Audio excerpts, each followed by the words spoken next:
مولا کائنات سیدنا علی المرتضیٰ رضی اللہ تعالی عنہ حضور کے سکے چچا جناب ابو طالب کے فرزند ارجمند ہیں۔ عمر میں حضور سے 30 سال چھوٹے ہیں۔ اللہ تعالیٰ نے حضور علیہ السلام کو جب اعلان نبوت کا ارشاد کیا تو جن خوش نصیب لوگوں نے سب سے پہلے اسلام قبول کیا ان میں نمایاں نام حضرت مولا کائنات سیدنا علی المرتضیٰ کا ہے۔ اس وقت ان کی عمر صرف 10 سال تھی۔ بچوں میں سب سے پہلے اسلام قبول کرنے کا شرف انہیں نصیب ہوا۔ آقا کریم علیہ السلام کے چچا زاد بھائی تھے، لیکن ایک موقع پہ حضور نے ان کو ارشاد کیا، انت اخی فی الدنیا والآخرہ، اے علی تو میرا دنیا میں بھی بھائی ہے اور آخرت میں بھی بھائی ہے۔ حضرت مولا کائنات کو حضور علیہ السلام نے مختلف جنگوں میں شرکت کا اعزاز بخشا۔ غزوہ تبوک کے موقع پہ آقا کریم نے ان کو مدینہ المنورہ میں پیچھے بطور امیر چھوڑا تو انہوں نے عرض کی، حضور آپ اپنے بھائی کو بچوں اور عورتوں میں چھوڑ کے جا رہے ہیں۔ تو حضور نے ارشاد فرمایا کہ تیری مثال ایسے ہے جس طرح حضرت موسیٰ علیہ السلام کے ساتھ حضرت ہارون علیہ السلام کی مثال۔ حضرت مولا کائنات کو حضور نے یمن کا حاکم اور امیر بنا کر بھی بھیجا تھا، اور ان کے ساتھ رشتے کی گہرائی یہاں تک ہی نہ رہی بلکہ حضور نے اپنی لاڈلی صاحبزادی حضرت سیدہ فاطمہ الزہرا رضی اللہ تعالی عنہا کا نکاح بھی حضرت علی المرتضیٰ سے ہی کیا۔ ہجرت کی رات اپنے بستر پہ انہیں لٹایا۔ آقا کریم علیہ السلام نے ان کے لیے بہت سارے اعزازات قائم کیے، اور ان کے فضل و شرف میں بہت ساری احادیث ہیں جو کتب احادیث میں موجود ہیں۔ حضرت زر بن حبیش رضی اللہ تعالی عنہ روایت کرتے ہیں کہ میں نے مولا کائنات سیدنا علی المرتضیٰ سے سنا، وہ فرماتے ہیں کہ رسول کریم نے میرے بارے میں ارشاد کیا کہ اللہ یحبنی الا مومن ولا یبغضنی الا منافق، کہ علی تیرے ساتھ مومن کے علاوہ کوئی محبت نہیں کرتا اور منافق کے علاوہ تیرے ساتھ کوئی بغض نہیں رکھتا۔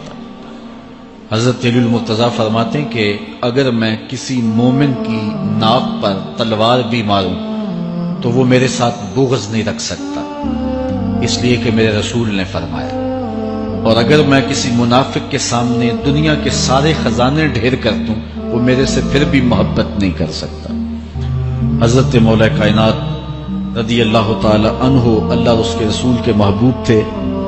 غزوہ خیبر کے موقع پہ حضور نے ارشاد فرمایا، حضرت سہل بن سعد سے روایت مروی ہے، لَأُعْطِيَنَّ هَذِهِ الرَّايَةَ غَدًا رَجُلًا يَفْتَحُ اللَّهُ عَلَى يَدَيْهِ يُحِبُّ اللَّهَ وَرَسُولَهُ وَيُحِبُّهُ اللَّهُ وَرَسُولُهُ۔ فرمایا کہ یہ کل میں اس شخص کے ہاتھ میں پرچم دوں گا کہ جو اللہ اس کے رسول سے پیار کرتا ہے اور اللہ اس کا رسول اس سے پیار کرتے ہیں، اور اللہ اس کے ہاتھوں سے فتح عطا کرے گا۔ کہتے ہیں اگلے دن ہر شخص کے سینے میں دل مچل رہا تھا کہ حضور ہمارا انتخاب کریں اور جھنڈا ہمیں عطا کر دیں، لیکن فرماتے ہیں کہ حضور نے ارشاد فرمایا، این علی بن ابی طالب، علی بن ابی طالب کہاں ہے؟ تو ہم نے عرض کی کہ حضور ان کی آنکھوں میں آشوب ہے۔ فرمایا انہیں بلاؤ۔ بلایا گیا تو حضور نے اپنا لعاب دہن مولا علی کی آنکھوں میں لگا دیا، بیماری دور ہو گئی، اور پھر حضور نے ان کے ہاتھ میں جھنڈا دیا اور اللہ نے اسی دن ان کے ہاتھوں میں فتح عطا فرما دی۔ حضرت زید بن ارقم رضی اللہ تعالی عنہ سے روایت مروی ہے، اس کو تھوڑے سے الفاظ کے فرق کے ساتھ حضرت برا بن عازب نے بھی روایت کیا، ترمذی میں یہ حدیث ہے، اور یہ کسی ایک صحابی سے مروی نہیں ہے۔ اس حدیث کی شہادت 30 صحابہ نے دی۔ بعض علماء نے لکھا ہے کہ یہ حد تواتر تک پہنچتی ہے، اور یہ صحیح ترین حدیث ہے 30 صحابہ نے یہ حدیث حضور علیہ السلام سے سنی اور اس کی گواہی دی۔ حضرت زید بن ارقم رضی اللہ تعالیٰ عنہ روایت کرتے ہیں کہ حضور نے ارشاد فرمایا من کنت مولا ہو فعلی مولا، جس کا میں مولا ہوں اس کا علی مولا ہے۔ حضرت عمران بن حسین روایت کرتے ہیں کہ حضور نے مولا کائنات سیدنا علی المرتضیٰ کے بارے میں ارشاد کیا ان علی منی وانا منہ فہو ولی کل مومن، علی مجھ سے ہے اور میں علی سے ہوں اور وہ ہر مومن کا ولی ہے۔ حضرت ام سلمہ کہتی ہیں کہ میں نے حضور سے سنا ارشاد فرماتے تھے لا یحب علی منافق ولا یبغضہ مومن، علی سے منافق پیار نہیں کرتا اور مومن بغض نہیں رکھتا۔ اور ایک حدیث میں حضور نے فرمایا من سب علی فقد سبنی، جس نے علی کو گالی دی اس نے مجھے گالی دی۔ حضرت مولا کائنات رضی اللہ تعالی عنہ کے حوالے سے ایک فرمان سن لیجئے اور میں اپنے مضمون کی طرف آتا ہوں۔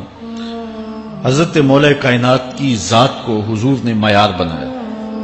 مسند امام احمد بن حنبل میں روایت ہے، مشکات میں روایت ہے، نہج البلاغہ میں اور باقی کتابوں میں کہ حضرت علی المرتضیٰ فرماتے ہیں کہ حضور نے مجھے دیکھ کر کے کہا کہ اے علی تیری مثال حضرت عیسیٰ علیہ السلام کی ہے کہ ان کی وجہ سے ان کے معاملے میں آ کے 2 لوگ برباد ہوئے، ایک وہ لوگ جنہوں نے اتنی محبت کی کہ ان کو ابن اللہ، اللہ کا بیٹا کہہ دیا، وہ بھی برباد ہو گئے، اور دوسرا گروہ وہ کہ جنہوں نے ان کے ساتھ بغض رکھا اور ان کی ماں پہ تہمت لگائی، وہ بھی برباد ہو گئے۔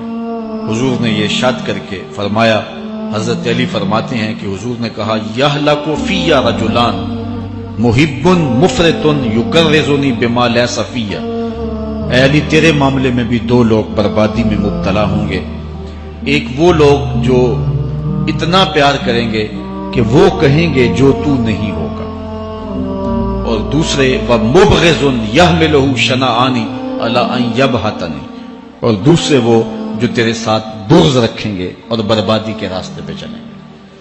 تو دونوں گروہ جو ہیں وہ بربادی کی راہوں کے مسافر ہو گئے۔ ایک نے محبت کی اور اس قدر محبت کی کہ وہ کہا جو حضرت علی نہیں تھے۔ حضرت مولا کائنات کے زمانے میں کچھ لوگ آپ کی دہلیز پہ آئے اور کہا یا علی انت ربنا انت خالقنا انت الہنا، اے علی تم ہمارے رب ہو، تم ہمارے خالق ہو، تم ہمارے معبود ہو۔ تو حضرت علی المرتضیٰ نے فرمایا کہ استغفر اللہ، اللہ تعالیٰ جل شانہ ہی خالق ہے اور وہی مالک ہے اور وہی معبود برحق ہے۔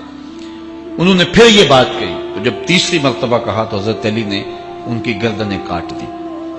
تو یہ آج بھی لوگ موجود ہیں ہمارے ملک میں، ہمارے ضلع میں لوگ ہیں جو علی اللہ کا نعرہ لگاتے ہیں، اور یہ بدترین لوگ ہیں اور معاشرے کی تل چھٹ ہیں، اور یہ محبت میں گمراہ ہو گئے اور انہوں نے حضرت علی المرتضیٰ کو خدا اور الہ کہہ دیا۔ دوسرا طبقہ ہے جو حضرت علی المرتضیٰ کو الہ اور خدا تو نہیں کہتا، لیکن انہیں نبیوں سے افضل مانتا ہے۔ بلکہ شیخ محدث دہلوی علیہ رحمہ نے تحفہ اثنا عشریہ میں باقاعدہ اس قول کو بیان کر کے اس کی تردید کی ہے کہ جو ایک طبقے کا خیال ہے کہ حضرت جبرائیل علیہ السلام کو نبوت دینے میں غلطی لگ گئی تھی، وہ دینی تھی حضرت علی کو اور دے گئے حضور کو، تو آپ نے اس کا رد کیا ہے۔ ایک طبقہ نبیوں سے حضرت علی المرتضیٰ رضی اللہ تعالیٰ عنہ کو افضل مانتا ہے، اور یہ طبقہ بہت سارا پایا جاتا ہے۔ میں نے اپنے ان کانوں سے جو ہے یہ باتیں سنی ہوئی ہیں اور آپ نے بھی سنی ہوئی ہوں گی کہ نبیوں سے حضرت مولا کائنات کو افضل مانتے ہیں، اور یہ بھی گمراہوں کا ٹولہ ہے۔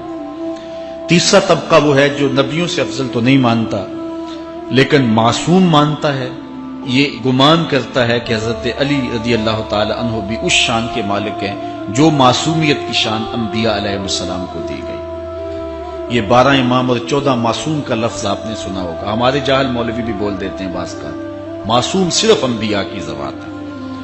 اولیاء اہل بیت محفوظ ہیں، معصوم نہیں ہیں، معصوم صرف ذوات انبیاء ہیں، اور یہ انہی کا اعزاز ہے، ان کے علاوہ یہ اعزاز کسی اور کو حاصل نہیں ہو سکتا۔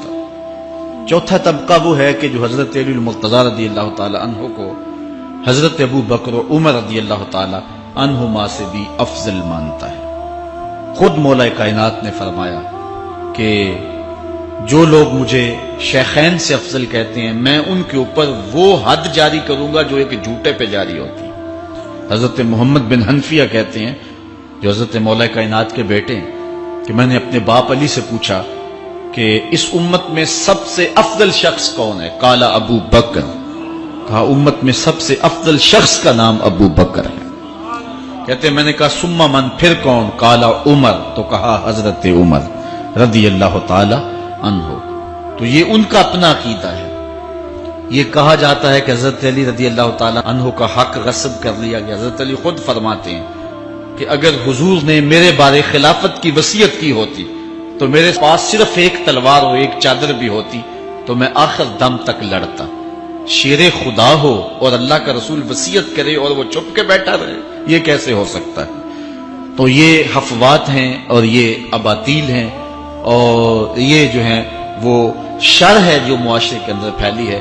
مخبر صادق نے پہلے خبر دی کچھ لوگ محبت میں گمراہ ہوں، وَمُبْغِضٌ يَحْمِلُهُ شَنَآنِ عَلَىٰ أَن يَبْهَتَنِ، اور کچھ لوگ جو ہیں وہ بغض میں برباد ہو جائیں۔ ایسے لوگ بھی دھرتی پہ موجود ہیں کہ مولا کائنات کا نام لیا جائے تو ان کو گوارا نہیں ہوتا۔ خود حضرت مولا کائنات کے زمانے میں ایسے لوگ موجود تھے، آپ کو شہید کیا گیا ہے۔ اسلام کی تاریخ انتہائی دردناک ہے۔ حضرت مولا کائنات رضی اللہ تعالی عنہ کو ابن ملجم نامی بدبخت نے جو ہے وہ تلوار کا وار کر کے جو زہر میں بجھی ہوئی تھی شہید کیا۔ تو یہ بغض اور دشمنی رکھنے والے لوگ تھے جو زمانے میں موجود تھے۔ ایک طرف ایسے تھے جو الہ اور معبود کہتے تھے، اور آپ جانتے ہیں کہ حضرت علی المرتضیٰ رضی اللہ تعالی عنہ کی قبر لوگوں کی نظر سے چھپا کے بنائی گئی، اس ڈر سے کہ لوگ آپ کی قبر کو اکھیڑ نہ دیں، کیونکہ خارجی اس قدر جو ہے وہ زور